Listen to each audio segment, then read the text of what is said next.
हाँ, जैसे कि मैंने पहला क्वेश्चन में बताया कि व्हाट इज ग्रामर, तो ग्रामर जैसे उसमें हम लोग 5 प्रकार के अध्ययन कर लिए। अब हम लोग सेकेंड क्वेश्चन में देखते हैं कि what is parts of speech. ये parts of speech and name them, मतलब उनके भेदों के बारे में। तो पार्ट्स ऑफ स्पीच कहता है कि उनके शब्दों के अनुसार कोई भी वर्ड्स यदि आता है तो उसका कोई ना कोई अर्थ होता है। तो पार्ट्स ऑफ स्पीच ने 8 प्रकार के पार्ट्स ऑफ स्पीच बनाया है, जिसमें से कि सबका अलग अलग अपना फंक्शन होता है, सबका अपना अपना कार्य होता है। तो कार्यों के अनुसार जो है पार्ट्स ऑफ स्पीच में पार्ट्स ऑफ स्पीच को 8 भागों में कैटेगराइज किया हुआ है।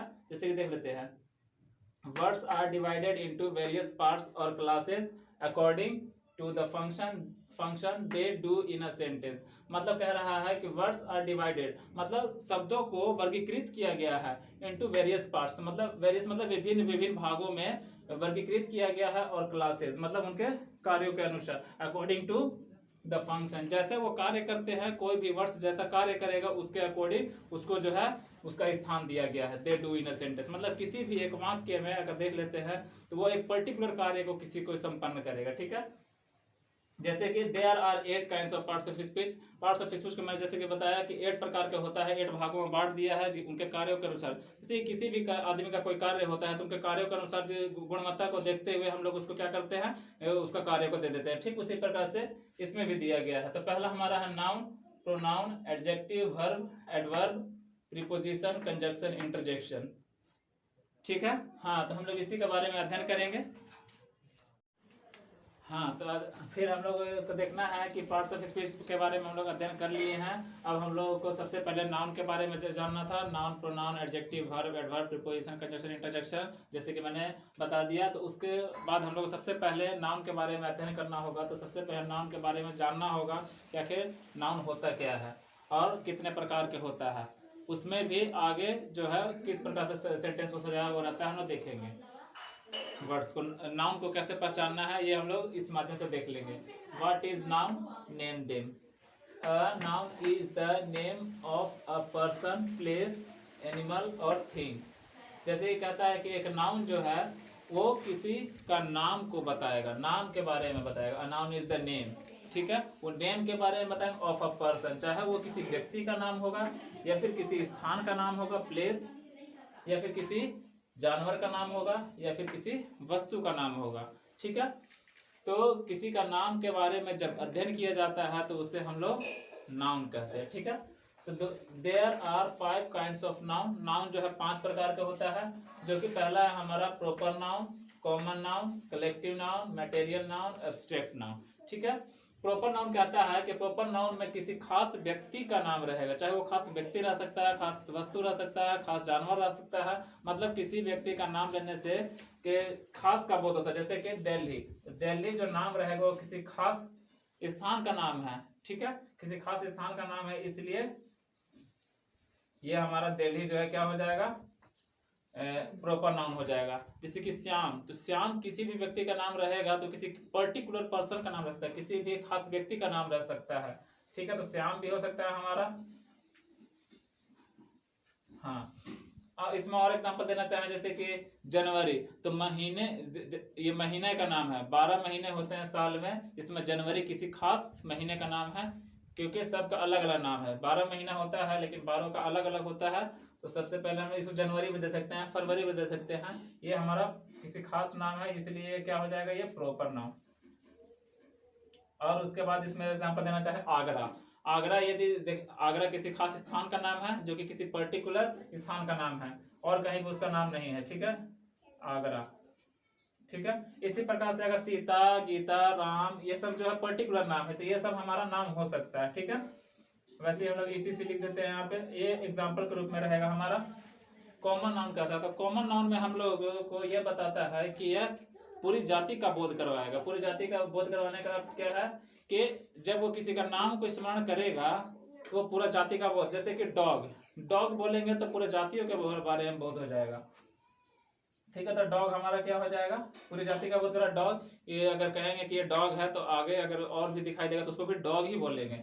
जैसे कि बॉय भी हम लोग कर सकते हैं, बॉय, तो बॉय हमारा क्या है, ये भी हमारा कॉमन नाउन है, इसलिए क्योंकि पूरा जाति पूरे बॉय के बारे में बता रहा है ये कि बॉय है। बॉय, गर्ल, गर्ल भी कह सकते हैं क्योंकि गर्ल भी पूरे जाति के बारे में बोध करवा रहा है। रिवर कर सकते हैं, हाँ रिवर भी हो जाएगा। रिवर तो मतलब यहाँ रिवर दिखाई देगा, आगे भी आपको चलते चलते रास्ते में अगर दिखाई देता तो उसको भी रिवर ही बोलिएगा। कहने का अर्थ है कि पूरा जाति का बोध करवाएगा, तो हमारा कॉमन नाउन होगा। कंट्री कर सकते हैं, कंट्री भी सभी देश को कंट्री के नाम से जानते हैं, तो हम लोग कंट्री भी इसको बोल देंगे। मतलब इसी प्रकार से अगर हम लोगों को अगर दिखाई नजर आएगा तो हम लोग उसको पहचानेंगे कि कौन सा नाउन है। ठीक है। कलेक्टिव नाउन में कहता है कि कलेक्टिव नाउन हमारा ये किसी समूह के बारे में, झुंड के बारे में, ग्रुप के बारे में बताएगा।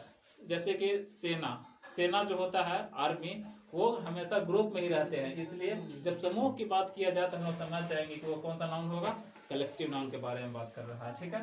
तो सबसे पहले हम इसमें एग्जांपल ले लेते हैं आर्मी। आर्मी हमारा क्या हो जाएगा?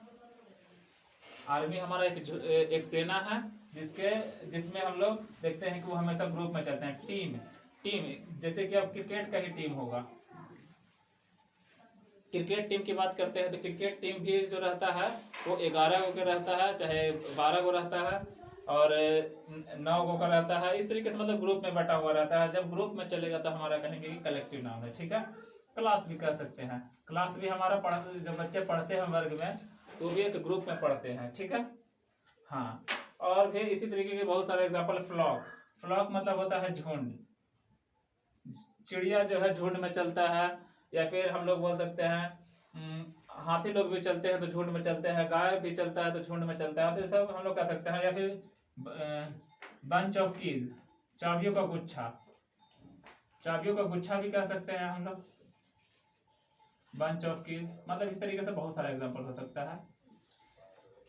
मटेरियल नाउन, तो मटेरियल नाउन हमारा कहता है कि ये द्रव्य की बात करें, वैसी वस्तुएं जिनका नाम जो होगा रह सकता है कि जिसको काउंटेबल ना होना चाहिए। काउंटेबल नहीं रहेगा, अनकाउंटेबल ही नाउन रहेगा। जैसे कि दाल है, दाल एक नाउन है जो कि वह अनकाउंटेबल नाउन है, मतलब वो गिना नहीं जा सकता है।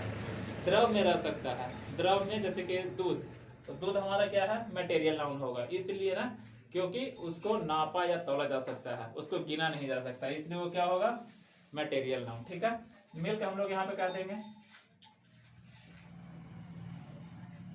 क्योंकि नापा जाता है और तौला जाता है, इसलिए कौन सा नाउन हो जाएगा? Material noun. राइस हमारा क्या हो जाएगा? राइस भी नाउन ही है। राइस क्या है? नाउन है, लेकिन कौन सा नाउन है ये? Material noun. क्यों? क्योंकि इसको नापा और तौला जा सकता है। नापा तो नहीं जाता है लेकिन तौला जरूर जाता है। ठीक है। पल्स कह सकते हैं, पल्स मतलब होता है दाल। और फिर ऑयल कह सकते हैं, ऑयल हमारा नापा जाता है। ठीक है। तो ऑयल भी हो जाएगा हमारा क्या?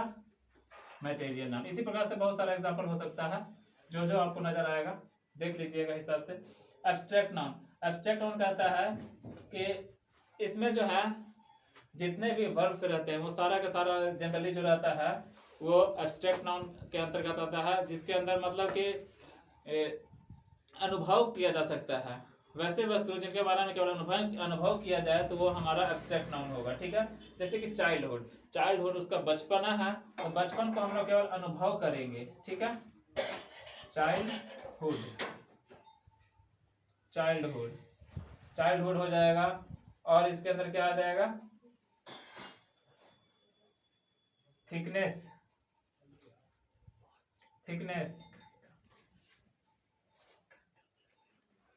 आ जाएगा। और क्या आ जाएगा? गुडनेस। ठीक है। क्योंकि उसके बारे में अच्छाइयों को देख सकते हैं, अनुभव कर सकते हैं। जिसको केवल अनुभव किया जाएगा उसको हम लोग क्या बोलेंगे? Abstract noun. ठीक है।